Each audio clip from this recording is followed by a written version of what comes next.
Olá, pessoal, boa noite. É um prazer imenso estar com vocês em mais um SEO Series, nessa nossa temporada, que já é uma temporada de 3 anos, falando sobre histórias. Eu estava aqui falando com a Cris e com o Denis, as histórias inspiram. Então, essa temporada de histórias é uma temporada que já vai uns 3 anos, mas é uma temporada que provavelmente não vai terminar, porque cada pessoa que eu trago tem uma história para poder nos encantar e nos inspirar.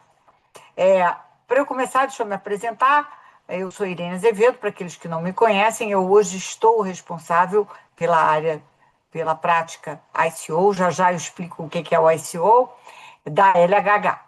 A LHH é uma empresa de capital humano que está presente em todos os momentos da vida de uma organização e de um executivo. Por quê? Porque ela faz desde recrutamento executivo, fazendo até terceirização dos processos de recrutamento, interim management, recrutamento executivo. A gente faz desenvolvimento de talento com soluções de assessment, de coaching, desenvolvimento de talentos, de equipe, mentoria. Como a gente acredita que os talentos, eles não são substituíveis, eles são renováveis, a gente tem soluções de qualificação e requalificação com uma academia de IA, porque a gente entende que o letramento digital, ele é fundamental. Nós fazemos, então, também transição de carreira, e aí, desde o chão de fábrica até o C-Level, com soluções diferentes e consultores diferentes, de acordo com cada público. E também uma área de advisory service, que faz desde desenho organizacional, framework de liderança, cultura, gestão da mudança.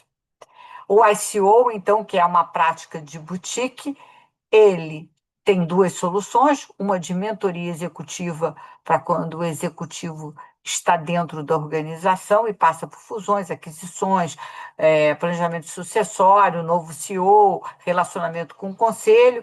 Então, tem a mentoria ICO para esse público C-Level, e também quando este público C-Level tem as suas saídas planejadas ou não, a gente tem uma consultoria estratégica para este público. Bom, então vocês agora já me conhecem, já sabem o que é o ICO, já falei da LHH, agora é a hora dos nossos queridos convidados, né, Cristiane e o Denis, que inicialmente vão rapidamente falar deles, mas principalmente dos negócios em que eles estão inseridos, para depois, então, a gente começar então, com as histórias mesmo de cada um. Então, agora eu deixo vocês, o Denis ou o Cris, quem quiser começar, fiquem à vontade. E O vocês que Denis estão nos primeiro. ouvindo, ótimo. E quem está aqui nos ouvindo pode colocar as perguntas no chat, que eu, na medida do possível, vou agregando. Muito bem. Muito bom, Cris. Cris, ladies first. Sério? Olha, eu tentando escapar, passando a palavra para você, você devolveu a bola aí, né? Tá bom. Eu sou a Cris, eu trabalho na Elevadores Hortes, é uma empresa fabricante e prestadora de serviços para esse mercado de mobilidade vertical, então elevadores e escadas rolantes.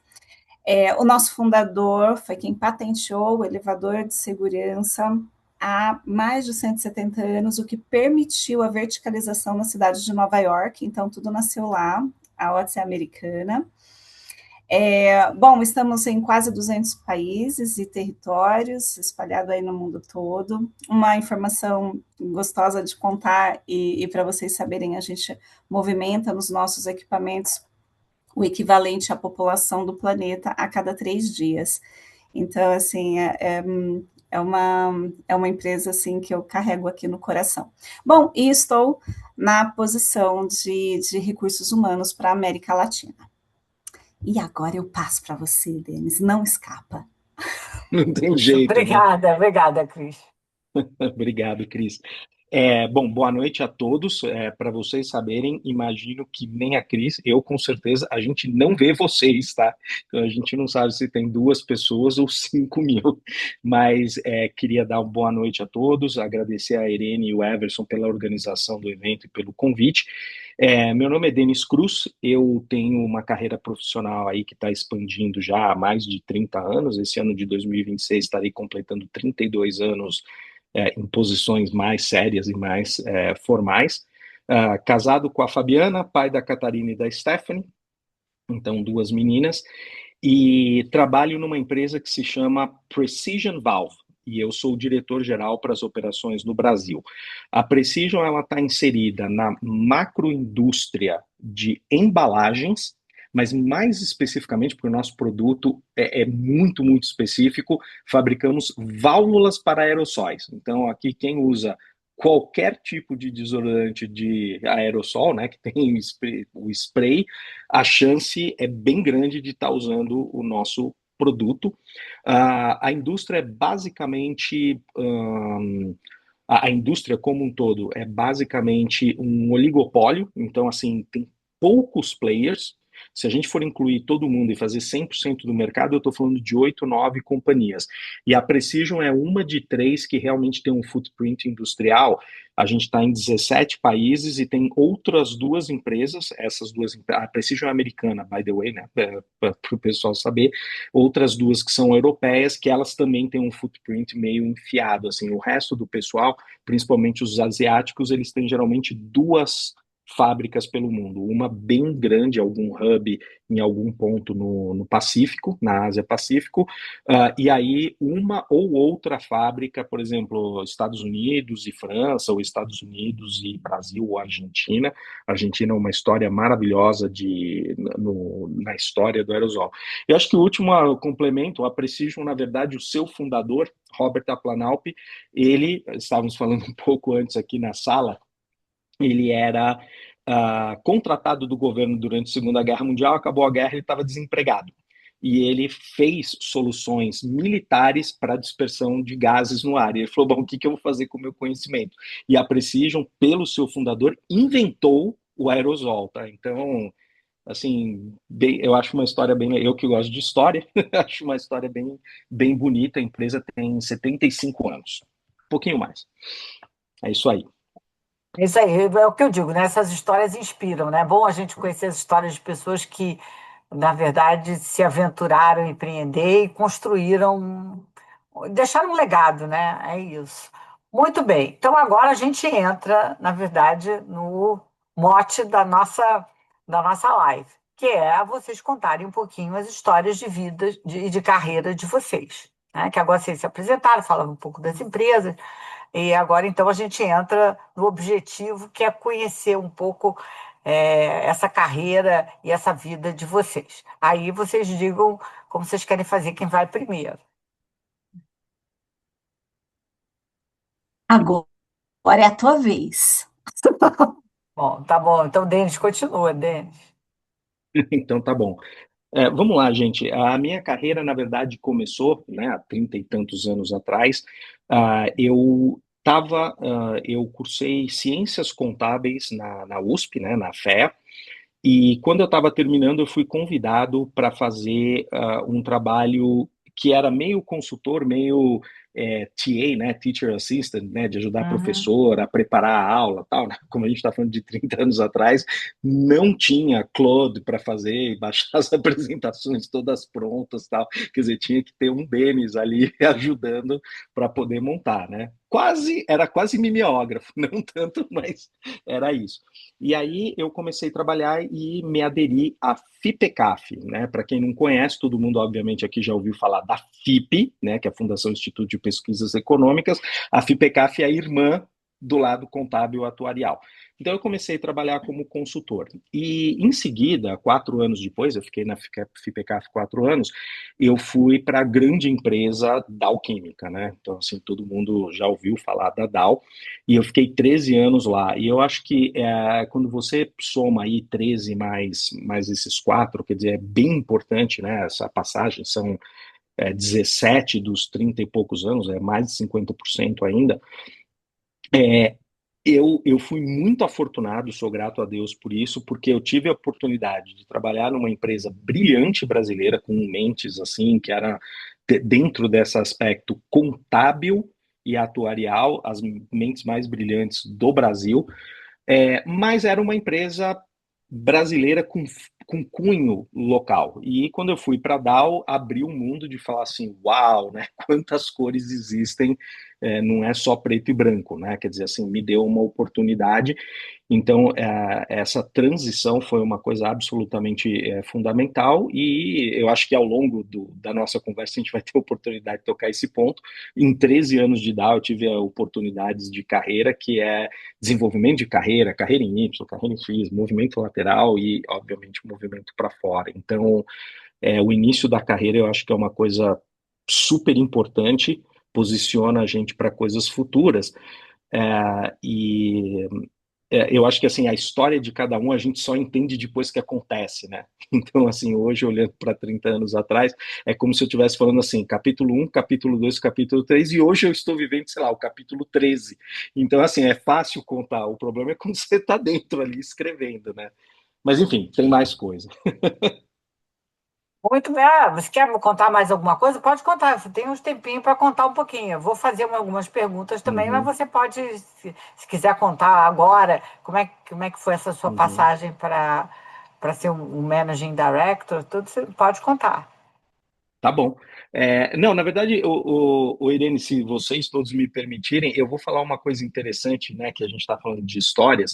Na verdade, o que me instigou é que parte do que você tem que fazer quando você está correlacionado ao mundo acadêmico, né, porque a FIPECAF ela é do direito privado, ela não é a USP, não é público, né, então assim tem essa separação bem clara, mas você tem o braço lá dentro da instituição acadêmica. Então, assim, você tem que, de alguma forma, apoiar a produção de artigos ou de algum tipo de output, outcome ligado à produção científica, mesmo que seja na contabilidade.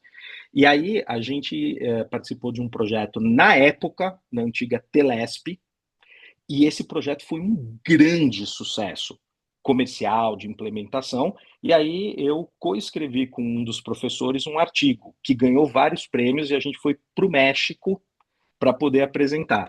E na época eu estava com os meus 20 e pouquinhos anos, um cara virou e falou assim: pô, mas meu, essa vida de consultor é vida fácil, você tem que ser consultor que nem eu, depois dos 60 anos, tal, não sei o que, essa vida é bem boa, você não sabe o que, que é. E eu perguntei para ele: mas por que você está falando isso? Porque a gente ralou aqui no projeto da Telesp e tal. E ele virou e falou o seguinte: pô, Denis, mas assim, você já fez um fechamento anual que você ficou 3, 4 dias dormindo 2 horas e pedindo pizza no escritório? Quer dizer, nenhum contador, porque assim, eu sou, gente, de novo, formado em ciências contábeis, eu tenho CRC e tal, aquela coisa. Então, olhando o meu começo de carreira, o ápice do contador é fazer o fechamento anual. E ele falou: pô, você já fez um fechamento anual, tudo, não sei o quê, ficou comendo pizza até tarde, de madrugada? Eu falei, não. Então ele falou: é contador michuruco, então, não é contador de verdade. E esse desafio me instigou a falar: pô, não é que é verdade isso, né? Quer dizer, eu me senti um pouco assim, uma mini fraude, né? De tipo, como que eu posso consultor e tá, né, ser consultor e estar falando com alguém, sendo que, na verdade, eu nunca construí nada, né? Nem que seja o fechamento anual. E isso que me empurrou para a DAO. Eu comecei a procurar daí emprego, tudo, para eu estar dentro de uma área de contabilidade, controladoria, alguma coisa do tipo. Quer dizer, se não fosse essa viagem para o México e eles terem me provocado ali, talvez eu tivesse ficado o resto da minha vida lá, né? Então, eu acho que esse é um ponto interessante. E aí a minha carreira se formou, acho que hoje em dia tem muita questão de que diretores financeiros e CFOs têm se tornado assim, junto com o pessoal da área comercial e operações assim, mas como uma vertente importante para formar esses diretores gerais, né? Então, pegando 30 anos de carreira, os primeiros 20 foram essencialmente em diferentes posições em finanças. E aí eu tive oportunidades de acting, GM, coisas assim, e aí é que eu solidifiquei. Estou como diretor-geral da Precision há mais ou menos 5 anos e meio. Tá bom, ótimo. Cris, então agora nos agracie, né, com a sua história. Olha, eu fiquei bem aqui contente de conhecer mais o do Denis. Que história bonita, que bacana. Cara, eu te admiro. Ó, Bom, eu sou uma guria que veio lá do interior.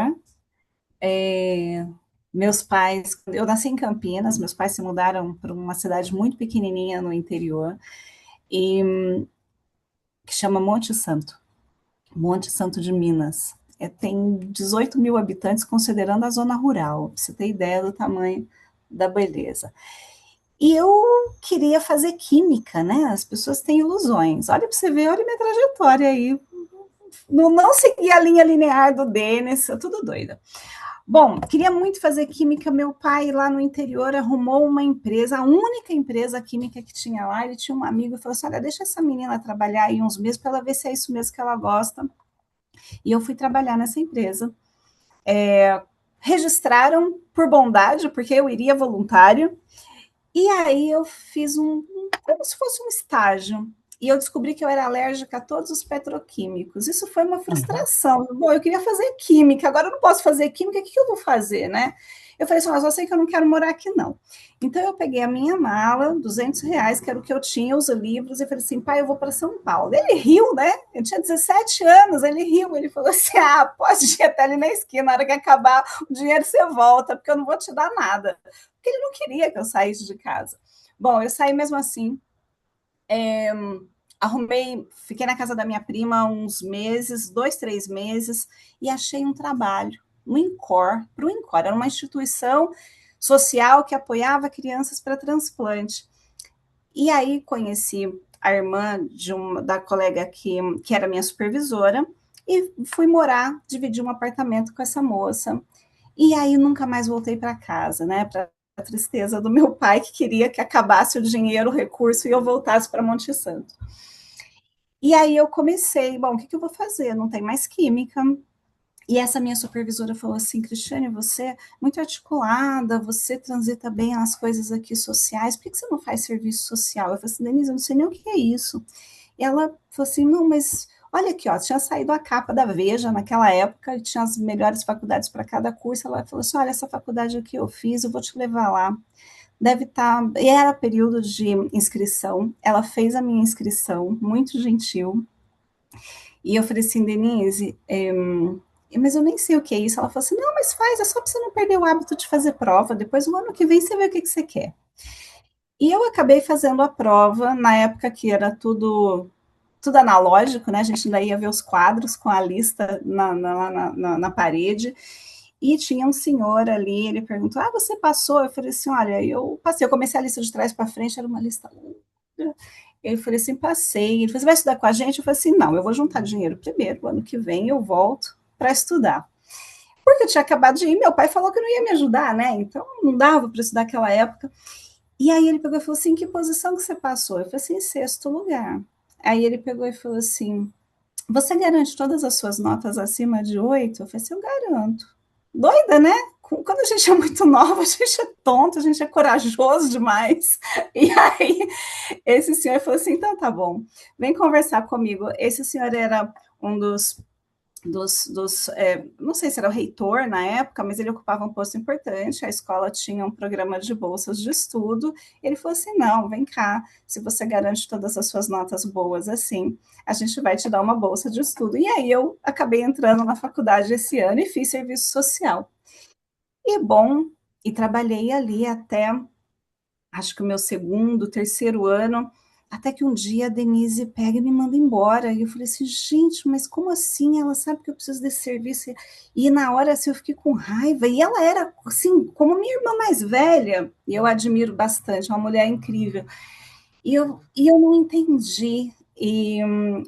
Mas ela sabia que eu precisava voar. E se ela não fizesse isso, talvez eu fosse ficar acomodada. E aí eu entrei em RH. Aí eu comecei a estagiar na área. E aí o bicho do RH me pegou. Então, eu trabalhei primeiro fazendo estágio em indústria de telecom, depois fui para o mercado financeiro, no Banco Alfa, quando o doutor Aloysio vendeu para o Banco Real, para o ABN, e ficou com o conglomerado Alfa, eu entrei bem nesse momento, tive a oportunidade de vivenciar um business com mais de 54 empresas, várias áreas de negócio. Adorei, trabalhei com pessoas inteligentíssimas, até que um dia a Siemens me chamou. Aí eu olhei aquele gigante alemão, assim, falei assim, gente, que empresa é essa? Fui pesquisar também, assim, de muitos anos, muita história, impacto no mundo inteiro, né, com as suas inovações e produtos. Eu falei assim, eu acho que eu vou querer experimentar o que é a indústria. E aí saí do mercado financeiro e encontrei a Siemens, assim como o Denis, se abriu as portas para um mundo totalmente novo, de muitas business units e divisions, e aí me encantava ver todas aquelas pessoas de vários países, e fiz ali uma carreira linda, onde eu tive a oportunidade de trocar de emprego sem trocar de empresa várias vezes, passando por áreas diferentes, funções diferentes. Bom, até que chegou 2019 e um colega que trabalhou comigo, que estava na Otis, estava migrando para os Estados Unidos, veio e falou assim, Cris, eu gostaria de te indicar para a minha posição América Latina, porque eu estou migrando para uma nova posição. Eu falei assim, eu não estou interessada. Ele falou assim, Cris, mas é uma posição América Latina. Eu falei, Ricardo, eu também sou. Então, mas é uma empresa multinacional. Bom, assim, mas também é. Aí ele falou assim, Cris, mas aqui a gente pensa a gente de uma maneira diferente. Aí me deixou curiosa, sabe, Irene? Me deixou bem curiosa. Aí eu falei assim, então tá, como é que é isso? Não, porque o RH tem um lugar muito especial na toma de decisão junto com o CEO. Eu falei assim, é? Eu falei assim, então tá bom, eu quero conhecer o teu CEO. Aí foi muito engraçado, porque a Siemens na Anhanguera, a Otis em São Bernardo, eu moro perto da Paulista, e eu falei assim, olha, eu acho que vamos arrumar um lugar no meio do caminho para eu conhecer esse teu CEO, porque tá muito longe. Aí eu fui encontrar com esse colega, perto do aeroporto aqui de Congonhas, e foi muito engraçado, porque ele falou assim, você é amiga do Ricardo que eu vim entrevistar? Eu falei assim, não, você é o amigo do Ricardo que eu vim entrevistar. Foi uma conversa ótima, e eu me encantei pela proposta que ele tinha de gestão de gente e de transformação de negócio. A Otis passando por um carve-out, né, separando do grupo TC, se tornando standalone na bolsa. Então, assim, um momento muito, muito especial. E eu quis fazer parte desse momento. E aqui estou já há quase 7 anos curtindo essa empresa maravilhosa. É isso, Irene. Que beleza, que história linda. Muito bem. E me diz uma coisa, eu queria ouvir de vocês. Esse início de carreira, o que que ele influenciou para vocês chegarem até aqui? Influenciou, não, né? Pode não ter influenciado, né? Mas aí vocês dizem não, não influenciou, né? Quer falar, Denis? Ó, Para mim influenciou muito, tá?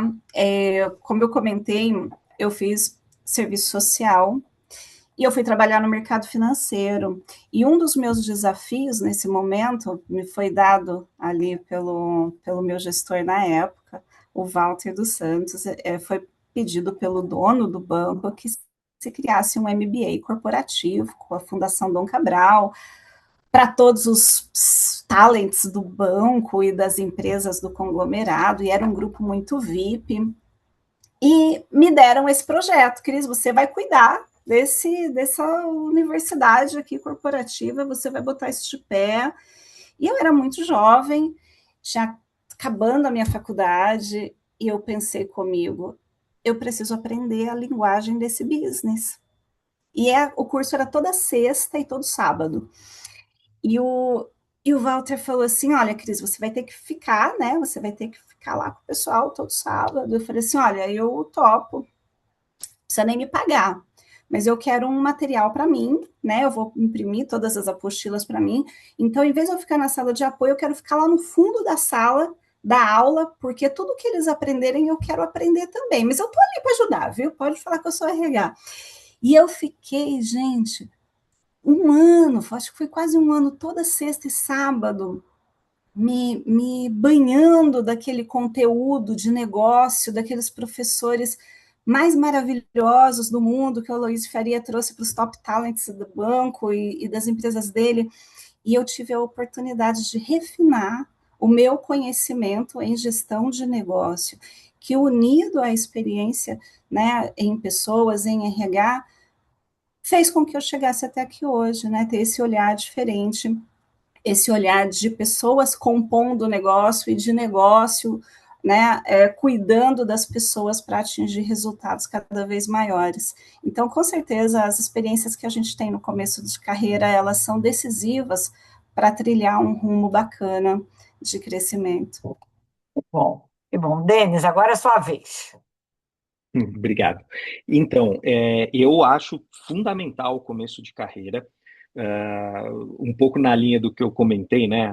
É fácil a gente falar do capítulo 1, 2, 3 do livro quando você já está no capítulo 13, 14 e 15.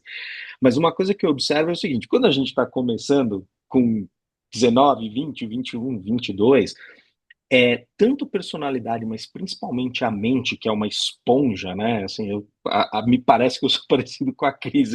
Tudo que me dá para ler, para estudar, nem que eu fique lá no fundo, nem que eu tenha que pagar, eu adoro, eu quero aprender, né? Assim, é quase insaciável essa coisa do conhecimento. E, e eu acho que, assim, quando você une a mente aberta e moldável a uma grande empresa, Siemens, Otis, Dow, eu também tive passagens, por exemplo, pela Abbott, né? Então, assim, qualquer Big Pharma é uma experiência. Eu sei que, infelizmente, talvez nem todo mundo tenha, né, a oportunidade de começar, mas te mostra o que é possível.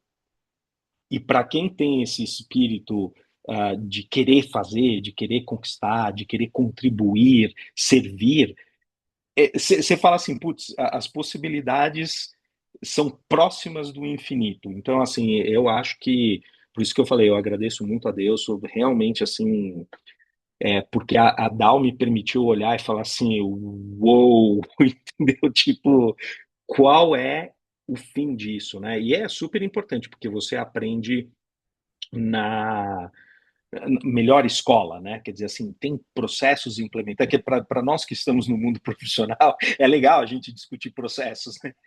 Talvez, né, assim, um outro viés mais artístico, fala, né, pois daí é chato e tal, mas eu curto, eu vejo valor, né? Então, quando você vai para uma empresa dessa, por exemplo, uma das minhas passagens, aí eu já estava com provavelmente 7, 8 anos de Dow, né? Então, assim, olhando no arco histórico, já começando, né, para o meu final. Na época eu não sabia. Um dos vice-presidentes me chamou, conversou comigo, né? Eu ia ter uma transferência e ele falou: Olha, Denise, eu deixo uma cópia com você, óbvio, não conta para todo mundo, porque isso aqui não é cópia livre e tal, mas você precisa saber. Então, assim, foi um aprendizado para mim. Ele me deu um documento dessa grossura e ele falou assim: essa é a delegação de autoridade da Dow. E isso aconteceu quando eu estava nos Estados Unidos. E eu li aquilo, o primeiro parágrafo falava assim: pelo board constituído pelas pessoas tal, tal, tal. E parecia que eu estava lendo a Constituição americana, entendeu? Tipo, we the people. Eu olhei aquilo e ele falou: isso é o que garante poder para todo mundo na empresa. Quem tem e quem não tem.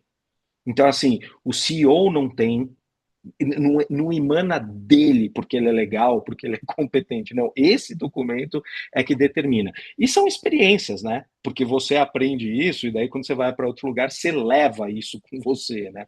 Então, assim, eu, de novo, muito grato. Eu acho que foi fundamental ter acontecido quando aconteceu, da forma que aconteceu, Irene, digamos, nessa sequência lógica. Então, o início de carreira super importante para a gente poder jogar concreto ali na base e crescer certo e sólido. É interessante você falar dessa pessoa que te deu esse documento, e eu me lembro sempre do meu primeiro gestor, ele já se foi, ele já morreu, é, que ele era uma pessoa que ele tinha um cuidado comigo em me ensinar tudo que ele sabia. Então, e eu acho que essa de ter esse gestor cuidadoso, né, colaborativo, com suporte, fez com que eu eu estabelecesse dentro de mim, engraçado, um perfil de liderança muito bom. Sou muito grata a ele, né? Então, assim, já se foi, mas está lá, está uma estrelinha no céu, né? Eu só quis compartilhar porque achei interessante que você falou isso dessa pessoa que te deu o manual. Para mim, o manual foi o exemplo do cara, né? Então, muito bom. Então, agora, uma curiosidade, fiquei curiosa. Se vocês pudessem me dizer qual foi o fato durante a carreira de vocês que mais surpreendeu a vocês? Cris, se você me permitir, e isso daí, assim, eu não sei se você já jogou vôlei na sua vida, mas é como se eu estivesse levantando, porque eu vou jogar para a sua área, tá? Para você dar uma cortada. Irene, não foi o fato. 100% dos fatos, na época, às vezes eu percebia, não percebia, todos relacionados à gestão de pessoas. E hoje, apesar de eu ter todo o background financeiro, tudo, a Betina, eu não sei se ela está aqui agora ou não, mas ela sabe muito bem Nossa, disso. Eu sou mega fã de recursos humanos e eu estudo tudo que é possível, psicólogo e não sei o que, não sei o que, não sei o que, porque eu sei que é absolutamente impossível para aí, eu fazer o meu trabalho. estão aí Não, jogando mas emojizinhos aí, ó. é, e é uma coisa surpreendente, porque no final são, assim, eu não quero falar de uma maneira fria, tirar o aspecto humano de recursos humanos, né? Mas assim, são recursos, né? Que a gente tem que fazer a gestão. E às vezes você olha carreiras brilhantes pela frente que por um motivo ou por outro se perdem, param, perde momento, né? Assim, tipo, a pessoa tá indo bem, de repente alguma coisa desconecta. Eu tive as minhas oportunidades, né, de ir para fora, tudo, e às vezes você via mentes e performance e carreiras brilhantes no Brasil que quando mudava o ambiente dava um desconecte, parecia que perdia a pessoa. Então, assim, eu não. Quer dizer, na verdade, não é que eu não posso citar, eu poderia citar um monte, mas daí né, não é a ideia. Mas eu diria para você que a área que sempre me surpreendeu foi isso. Ah, vai ter um M&A, vai ter um carve-out, vai ter um spin-off, você pode pôr o nome que você quiser. Você não surpreende, você conecta os pontos, você fala, pô, entendi por que que fizeram, foi bem executado, foi mal executado. Tudo isso você fica impressionado, você, óbvio, sempre aprende, mas quando você observa como muita coisa dá certo por causa de pessoas e às vezes as coisas não dão certo porque você perde uma pessoa. Então, assim, a atenção que a gente tem que ter de cuidar, né? Pelo menos assim, eu hoje como diretor geral, no dia a dia talvez infelizmente, a minha agenda de alocação de tempo não corresponde a isso. Mas, assim, eu desço na fábrica, eu vou na mesa das pessoas, meu, você tá bem? O que que tá acontecendo? Porque no final, assim, se eles não estiverem bem, não adianta, né? O business pode estar maravilhoso, pode ter rentabilidade, sei lá, não encaixa, né? Então, assim, as surpresas para o bem ou para o mal, né? Assim, de uma forma que infelizmente talvez impactou negativamente ou uma pessoa ou um grupo tal, via de regra está relacionado à questão de recursos humanos. Então, é absolutamente fundamental. Quem trabalha, né, tipo o coraçãozinho e tal, e quem não trabalha, minha recomendação é assim, interesse-se, porque é bem, bem, bem importante. Ótimo, que bom. Cris, Uau, assim, vou te falar que bom, na área de recursos humanos a gente tem um monte de histórias, né, impactantes, onde a gente toca a vida das outras pessoas e, obviamente, elas tocam a nossa também. Então, seria muito, talvez, talvez seria muito ruim eu pensar um exemplo, porque eu tive muitos. Então, eu vou trazer uma outra história, algo que me surpreendeu conectando a vida profissional, né, o ambiente profissional, as aspirações de executiva e a vida em casa. Bom, um dia eu estava voltando de um cliente da Siemens, eu fui fazer um trabalho com a equipe de service na usina de Norte Fluminense, no Rio, e eu vim para casa, eu vim do jeito que eu saí, lá da obra, da usina, estavam fazendo manutenções nas turbinas de lá.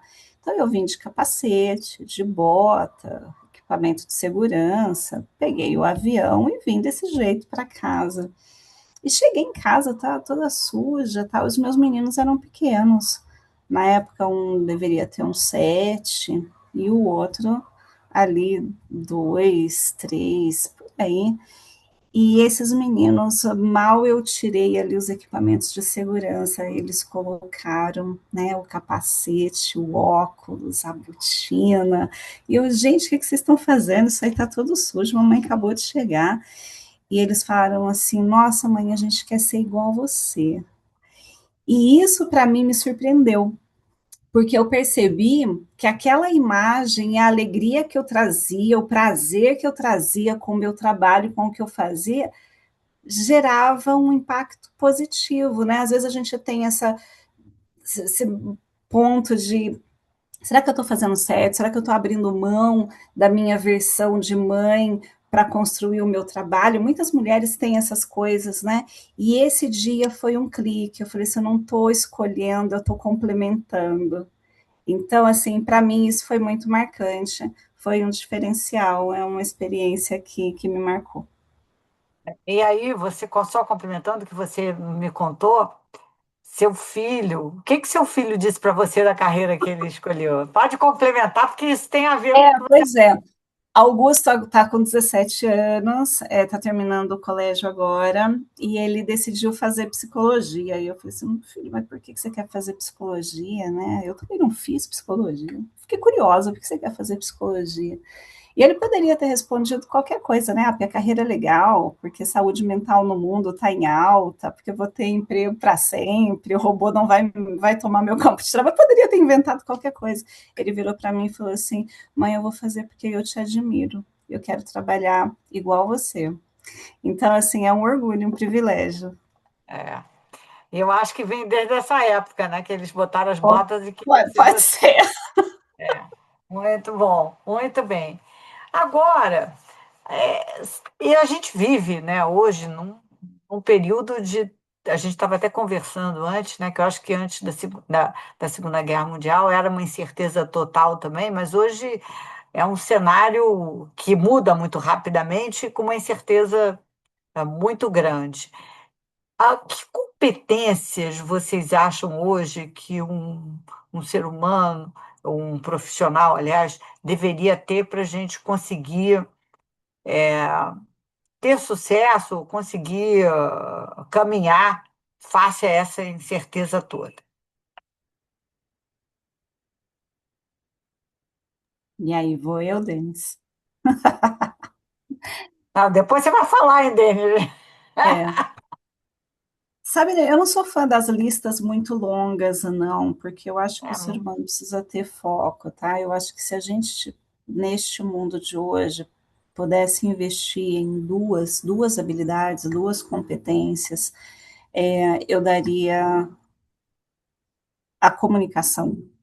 Então, uma comunicação eficiente, uma comunicação clara, engajadora, modulada, não se preocupando só em expelir palavras, mas como você move a emoção do outro. Então, assim, comunicação na sua essência. E a outra habilidade é a capacidade de aprender, é a curiosidade para aprender o tempo todo.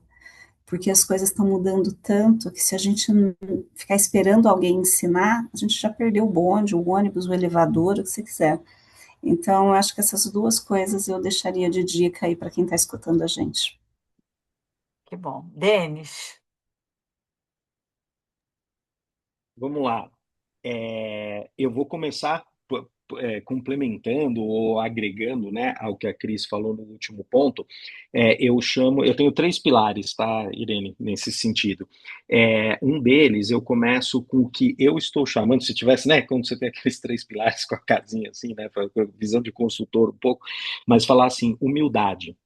E humildade é uma característica, para mim, fundamental, que tem a ver também, né, com essa questão do aprendizado. Só que, obviamente, para você ter esse gosto por aprender e ir atrás e tal, obviamente você tem que, imagino eu, né, entender que você não sabe tudo ou que tem alguma coisa nova que chegou. Eu acho que inteligência artificial é o mais óbvio, né? Quer dizer, aqui não importa quantas horas eu me dedico, chega a 500 coisas novas, né? Quer dizer, você tem que ter um pouco isso daí, mas não é só também aprendizado, para mim, pelo menos, mas um sentido realmente de humildade, de entender que a gente não consegue, nem deveria, né, tentar resolver tudo sozinho. Dentro de humildade também está gratidão, obviamente, humildade e gratidão são coisas diferentes, mas senão aí eu vou ter, né, 250 pilares. Então, mas eu acho que todo mundo está conseguindo entender a ideia.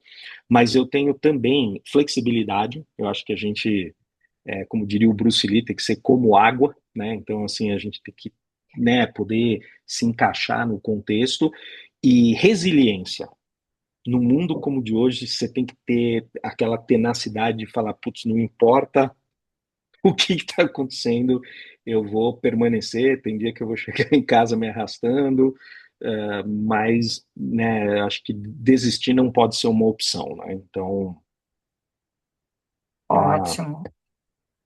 Eu vou, complementando isso que vocês falaram, eu vou citar uma frase de um fundador de uma empresa brasileira, mas multinacional brasileira, e ele diz o seguinte a respeito desse momento que nós estamos vivendo, e conversa com o que você falou da humildade e com o que você falou, Cristiane, de querer aprender, né, de estar sempre antenado. É, ele diz o seguinte: eu sempre fui considerado um visionário. Hoje eu me considero analfabeto. Então, essa tem duas coisas, né? Essa humildade dele de reconhecer que ele já não sabe nada, né? E que provavelmente vai querer aprender, tal. Então, eu acho que vocês colocaram isso muito bem, né? E eu digo o seguinte, que Darwin nunca esteve tanto em alta, né? Continua em alta, né? São aqueles que se adaptam mais facilmente que vão sobreviver, nós somos mais inteligentes, né? Muito bom.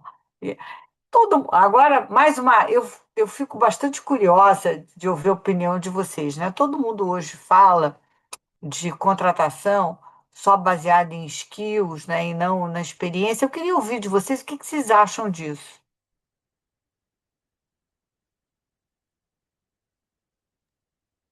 Cris, eu posso ir primeiro.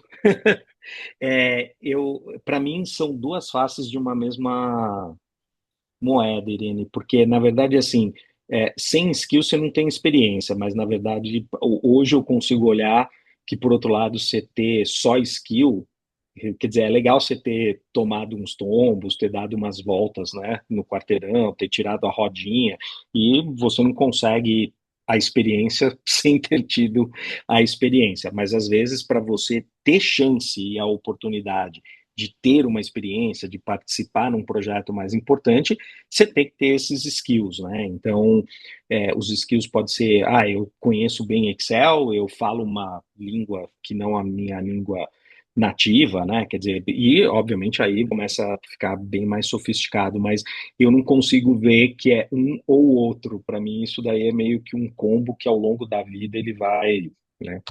Perfeito. Perfeito. Cris, Ah, maravilhoso. Dá para clonar esse moço? ah, É, de verdade, eu acredito que também é complementar, ele não é excludente, tá? Então, eu acredito que os skills, eles se fortalecem com as experiências. Recentemente, eu estava almoçando com um colega de uma grande consultoria de mercado, e ele usou um exemplo, uma frase, que depois isso ficou ressonando em mim, porque é uma crença que eu tenho, mas que eu nunca tinha verbalizado, não da forma que ele fez. E a gente estava discutindo, assim, que tem pessoas brilhantes, né? E ele disse assim: olha, não importa o quanto a nossa máquina seja capaz de fazer sinapses rápidas, porque se não tem nada dentro, não sai nada de novo. Então, as pessoas elas precisam ter o conhecimento, elas precisam ter as vivências para que estas sinapses se transformem em habilidades fortalecidas e capazes de gerar competência para enfrentar desafios novos. Então, assim, não nasce skill do nada, né? É a combinação dessas coisas. Agora, eu também acho que, que quando a gente faz, né, tenta buscar o talento certo para o lugar certo, a gente deveria explorar muito mais essas habilidades adquiridas com a experiência do que data de início e fim em cada CNPJ, né? Que era o que se fazia muito antigamente, ou a lista de cursos que a pessoa fez. Então, assim, eu acho que a conversa ela ficou muito mais profunda. Não é uma conversa técnica, é uma conversa de experiências significativas. Perfeito. Ótimo, ótimo, ótimo, ótimo. A gente falou muito, né, principalmente no pós-pandemia, né, no quiet quitting, né, quer dizer que as pessoas saíam das empresas sem as empresas perceberem que elas já estavam saindo, né, e muito mais porque elas começaram a ressignificar o seu trabalho. Vocês acham que agora, nesse momento, isso ainda acontece? O que vocês ressignificaram alguma coisa face à pandemia?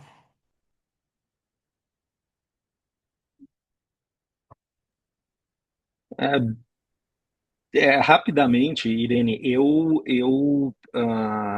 acho que esse processo, primeiro, para mim, não teve a ver necessariamente com a pandemia, e eu acho que nesse aspecto eu procurar aprender, porque não é a minha área natural, toda essa parte de gestão da comunicação, da mente, né, esses soft skills, eu percebi que, assim, hoje alguém colocou uma embalagem bonita e a gente está falando de ressignificação, mas na verdade essa busca incessante de você falar qual é o meu propósito, daí o propósito se expressa no seu trabalho, daí você ganha a experiência que a gente falou, e aí você começa a entender que aquela experiência te dá, lapida o seu propósito. E eu achei brilhante, Cris, obrigado por isso. Você precisa colocar o trademark aí e tal, que ela falou essa questão quando a gente estava discutindo o tópico anterior, da gente poder estar olhando o nosso arco histórico e fica muito mais complexo, porque às vezes alguma coisa começou a se desenvolver, por exemplo, para mim, lá Nadal ficou dormente, daí passou 8 anos, eu já estava no terceiro CNPJ depois, e aí aquele negócio ressurgiu, né? Porque nem todas as plantas crescem com a mesma velocidade. Então, a ressignificação, para mim, é um ato contínuo, na verdade, de nós como seres humanos. Como líderes, a gente só tem que estar esperto para ficar prestando atenção na história, né? Ótimo. Muito bom. Olha, eu também acredito que a gente se ressignifica o tempo todo, né? Então a gente teve talvez o fenômeno que causou disrupção em alguns business, né? Chegou até a derrubar preço de ações nos Estados Unidos por conta da saída dos talentos de algumas empresas grandes. Então, assim, eu acho que isso foi marcante. Mas eu acho que o ser humano está ressignificando o tempo todo e sempre esteve. Só que como todos os ciclos estão se encurtando, né, nos últimos tempos com o avanço tecnológico, esses ciclos também. Então a gente também está repensando a forma de trabalho, seja por uma insatisfação, seja por busca de propósito, seja até empurrado pela tecnologia. Quem não está pensando agora em como a gente vai se tornar mais relevante quando a inteligência artificial fizer o que eu faço, ou parte do que eu faço? Né? Então, eu acho que esse ressignificado ele passa aí pela cabeça de todo mundo e naturalmente a gente vai criando os nossos caminhos. Eu não acho que deva ser um ponto de dor, né? Às vezes a gente acha que é uma disrupção grande. Não, ela é uma transformação contínua, aonde a gente vai amadurecendo e vai se tornando mais relevante, vai fazendo escolhas melhores para poder entregar a nossa melhor versão. Ótimo. Agora, mais uma coisa, quando vocês recebem um, um currículo de uma pessoa que passou um ano numa empresa, depois sai, passa mais um ano, como é que vocês veem isso? Ah, vou deixar o cliente responder agora.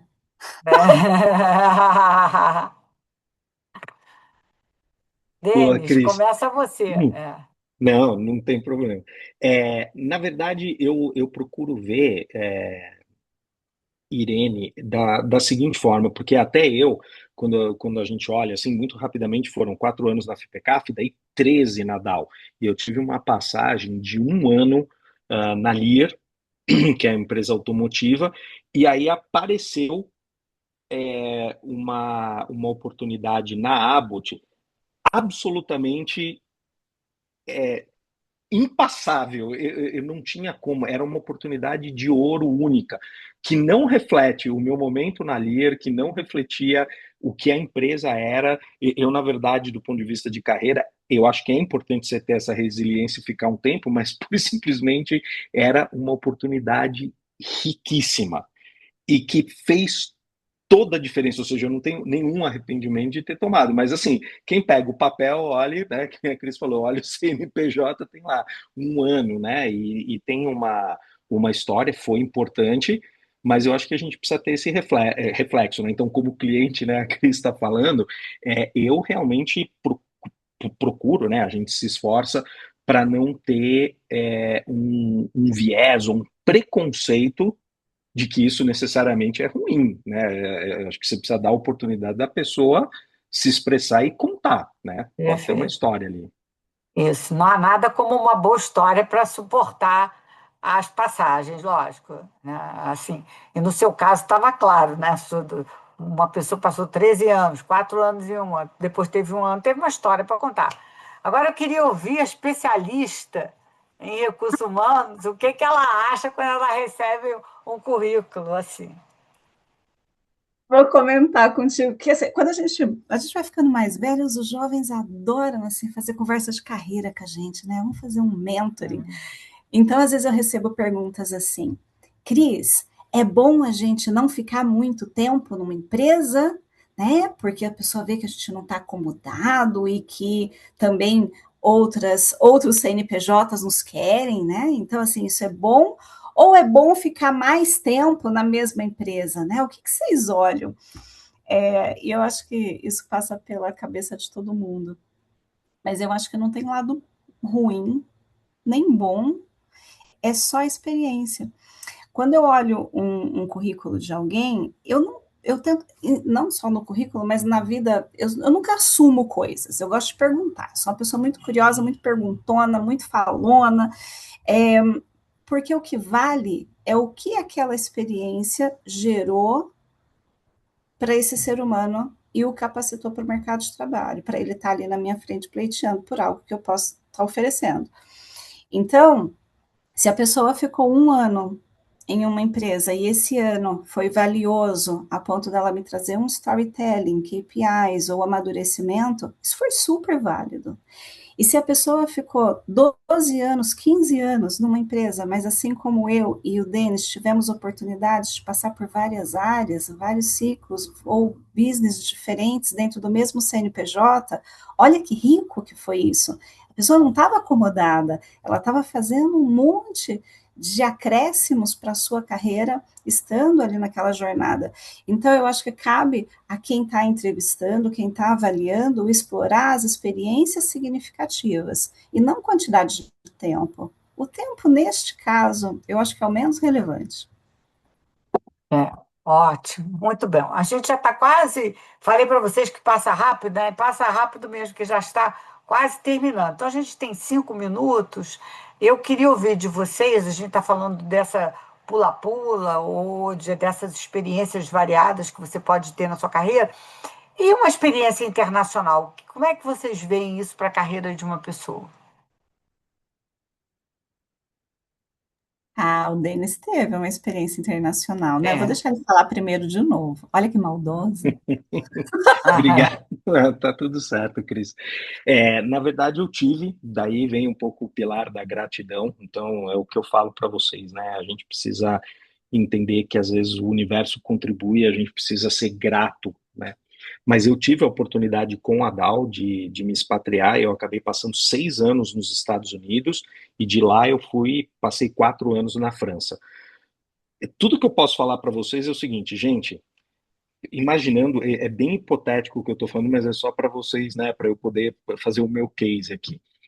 Nunca saí do Brasil, eu não fui nem para a Argentina. Daí a empresa vira e fala: olha, você vai ter 3 dias de sales meeting, não sei o que, não sei o que. São 3 dias. 3 é melhor do que 0. Uma semana é melhor do que 3. Um mês é melhor. Eu altamente recomendo. Para mim foi super positivo. Não foi fácil e é por isso que foi positivo, né? Quer dizer, hoje olhando onde eu estou, ter passado por isso ajudou na minha transformação, né? E eu me transformando, por outro lado, contribuo, espero pelo menos, né? Essa é a esperança quando a gente põe a cabeça no travesseiro, de que a gente, por outro lado, está dando de volta para o mundo, né? Para a gente ter um esforço de tornar o mundo melhor. Essa é a questão, né? Quer dizer, como é que a empresa onde eu trabalho se torna melhor? Bom, ela se torna melhor porque agora eu tenho uma compreensão maior de outras culturas, de outras coisas. Então, assim, eu altamente recomendo. Eu sei que nem todo mundo às vezes tem a oportunidade, mas o que tiverem, abracem. Ou a sua família, você estava casado nessa época? Não, nessa época não. Inclusive a história é rapidinha aqui, Cris, não quero tomar os seus minutos. Quando depois eu voltei para o Brasil, né, e eventualmente acabei casando com a minha esposa, ela falou, né, ele foi para lá, falou que ia passar um ano, passou 10, meu, nada de casar com esse negócio, não, eu tô viajando, tô morando fora. Daí a gente voltou, reconectou, falou, tá calmo, então agora a gente retoma a É, conversa. porque eu sempre chamo a atenção, porque na hora de ir para fora, o cuidado que a gente tem com a família, né? Porque você transportar todo mundo para um outro lugar, não é só você, é você e às vezes a mulher do emprego, os filhos. Já vi muito caso de executivo que teve que voltar porque a família não se adaptou. E aí, às vezes, as pessoas não levam em consideração isso, mas isso foi só um adendo. Muito bem, Cris. Denis, você ficou enrolando a moça todos esses anos. Nossa, olha, eu vou dizer uma coisa, essa mulher é maravilhosa. Esperar 10 anos, um cara que morou nos Estados Unidos, foi para a França, puxa vida. É, Ó, sem Ó, eu vou te promessas, hein? contar, eu acompanhei clientes, vários dos meus clientes que tinham namoradas, a namorada falou assim, olha, e os Luz e o Luz. Então, assim, eles casaram antes de ir, entendeu? Não foi com uma vez só, não. Vários casos desse jeito, divertidíssimo. Olha, eu acredito que a experiência internacional é fantástica, ela gera tudo isso que o Denis falou.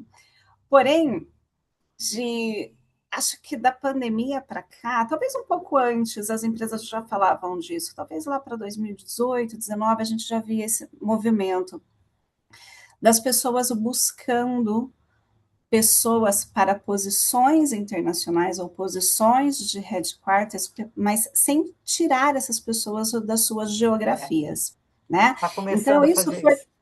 quando eu comecei a trabalhar, era esse modelo de expatriação tradicional que a gente conhece, e era para poucas pessoas, né? Normalmente para executivos, quando você tinha que acelerar a carreira, ou você, né, fazer a pessoa ir para o headquarters, ter uma visão global e depois voltava para a sua região para assumir uma posição mais complexa. Então, esse é o modelo tradicional, ainda tem hoje, ainda assim, mas a gente começou a ver um outro movimento de uns tempos para cá, né? As empresas percebendo que elas podem ter talentos trabalhando remoto, né? Ou trabalhando nas sedes das suas empresas espalhadas pelo mundo e fazendo contribuições em cadeiras globais, regionais, e a experiência é extremamente rica. Seja expatriação, seja trabalhar numa equipe global, não importa onde você esteja, é uma maneira de você ver o negócio com de maneira transversal, vamos colocar assim, transversal em termos de conhecimento, de desafios de negócio, de impacto geopolítico no business em diferentes localidades e como que você desenvolve estratégias, né, para mover esses diferentes interesses ali nas geografias. Então, a experiência é muito boa. Cris, precisa ser um trabalho assim 100%? E se não tiver uma posição global, mas eu gostaria de ter essa visão transversal? Gente, se mete em projetos. Toda empresa grande que tem, né, que está em vários países, ou mesmo dentro do mesmo país, mas em várias geografias, tem projetos. Então, assim, você quer ter uma experiência onde você vai atravessar culturas, experiências, dificuldades, até interesses, se mete aí em projetos, se voluntarie, peça para participar. Isso é já um dos steps aí para ter uma visão ampliada de negócio. E a expatriação talvez seja o mais completo deles, onde você consegue experimentar realmente a vivência em outros países. E tem a dor e a delícia, tá? Não é só delícia, não. O Denis pode contar, assim como a Irene trouxe, é uma adaptação dos dois lados, da empresa à nova pessoa e a nova pessoa e sua família àquele ambiente cultural. Nós vamos ter que deixar isso para o próximo, porque o nosso Já webinar termina. acabou! Já acabou, pois é uma pena, né? Foi uma delícia. Então, esses dois últimos, um minutinho para vocês se despedirem e deixarem alguma mensagem aqui para quem está nos ouvindo, tá? Vai lá. Denis, você? Bom, Irene, queria agradecer. Cris, foi um prazer imenso ter te conhecido. Obrigado pelo tempo, obrigado pelo convite, obrigado a todos aí pela paciência com alguma coisa que eu tenha dito. E, bom, eu e a Irene, a gente se mantém em contato, né, Irene? Então, É. até breve. Cris, Pessoal, Denis, adorei também te conhecer, Irene, Everson, toda a gratidão por esse convite. Obrigada, pessoal, que está aí se manifestando, gerando todas essas carinhas, Uhum. corações, palmas, vocês motivam a gente. Foi uma honra estar aqui e compartilhar um pouquinho da nossa vida com vocês. que bom essa gravação dessa live vai ficar para sempre. Eu depois posto no LinkedIn para que todos tenham, e para vocês eu mando também o link. Eu quero agradecer a vocês, foi uma delícia estar aqui com vocês, um papo que fluiu, é, bem gostoso, foi maravilhoso. Espero que todos também tenham aproveitado e eu acho que a gente precisa fazer uma nova live para a gente contar os desafios de alguém que está numa designação internacional, né? A gente tem que voltar para as pessoas contarem as mazelas e as delícias, né, de uma designação internacional. Gente, um beijo a todos, muito boa noite, muitíssimo obrigado a todos, tá? E a todas. Tchau. Até Tchau, o Irene, tchau, próximo. Everson. Cris, até a próxima. Tchau. Tchau, tchau.